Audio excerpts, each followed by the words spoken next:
आप सब बहनों को, हम सब बहनों की तरफ से प्यार भरा जय राम जी की। अब हमें आपको एक भोले बाबा का भजन सुना रहे हैं, जिसमें हम सब भक्त भोले बाबा को शिकायत कर रहे हैं कि रोज रोज आप मुझे बहकाते हो, हम सब भक्तों को बहकाते हो, आते नहीं हो हमारे घर। तो यही शिकायत जो है हम आपको भजन के माध्यम से सुना रहे हैं। आप उसे सुने और उसका आनंद लीजिए और कमेंट बॉक्स में बताइए कि आपको ये भजन कैसा लगा। बोल शंकर भगवान की जय।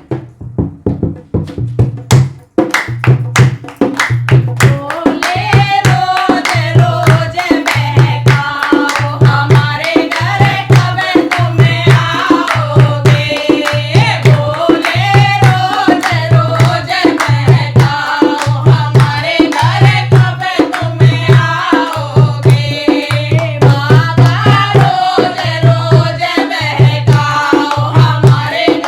कब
जय भोले बाबा।